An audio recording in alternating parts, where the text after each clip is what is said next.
The students had only wanted a simple tour. 4 boys from the city, Fed, Tyson, and Jack, along with the only girl among them, Sandra.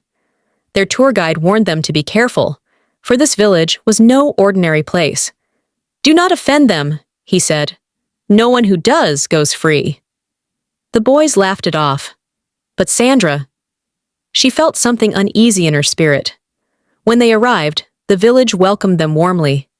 They were given rooms in the home of the village head, a man both respected and feared. And then she appeared, Sonia. The villagers called her the light of the village. Wherever she walked, joy seemed to follow. Flowers even leaned in her direction. She welcomed the visitors with a radiant smile and served them food with gentle hands. Sandra was drawn to her instantly, and Sonia to her. A friendship sparked like it had been waiting centuries to happen. Sandra took Sonia to her room and gifted her a few of her belongings. Little city things Sonia admired. Sonia was grateful, her laughter soft and glowing. But the boys, now they had their eyes on her too. By the next morning, the group separated. The boys left on tour with the guide, and Sandra went with Sonia to the market. People whispered with joy at the sight of the two walking side by side. It was as if the goddess of the village had found a sister. That evening, Sonia made a decision. She took Sandra to her shrine, a place forbidden to all unless Sonia herself opened the door. Inside was a hall of gold, glowing walls, ancient carvings, and sacred treasures that shone like captured sunlight. Sandra gasped. Sonia explained softly. She was born during the drought, and the moment she came into the world, rain fell, flowers bloomed, and birds sang. From that day, she became the village's chosen goddess, the bridge between the living and the divine. This shrine was hers.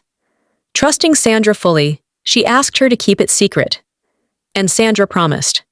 But that night, that promise broke. Sandra told the boys everything about the gold, the shrine, the secret. Greed lit their eyes like fire. They planned and plotted, even bribing the tour guide to leave his car behind. Sandra tried to resist, but eventually she agreed. The next night, she brought Sonia to the shrine again.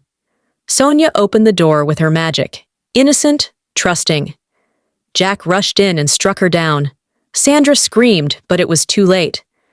The boys dragged Sonia inside, committing acts of darkness Sandra could not stop. After hours of torment, Sonia took her last breath. They stole the golden statue, and the world changed. The sky snapped shut into thunder. Wind roared. The forest swallowed the paths. No matter where they ran, they ended up in the same cursed woods. Jack was the first to vanish, pulled into the shadows by something unseen. Tyson found him, or thought he did. But the figure he hugged was not Jack. It was Sonia's spirit, broken, hollow, and weeping gold. Before he could scream, the darkness twisted around him and silenced him forever. Fed and Sandra ran until they had no strength left. They collapsed under a tree, shattered, hopeless. A drop of liquid landed on Fed's head. When they looked up, Jack's head hung above them like a warning. Desperate, they returned to the shrine to give back the stolen statue. Sandra knelt beside Sonia's body, begging forgiveness. The shrine trembled. Golden dust lifted from the ground. And then Sonia rose. Her dead body floated, glowing with lightning and fury. Her voice echoed like 100 drums. The heart of man is wicked. Every year the ungrateful come to my land. Every year they become a sacrifice.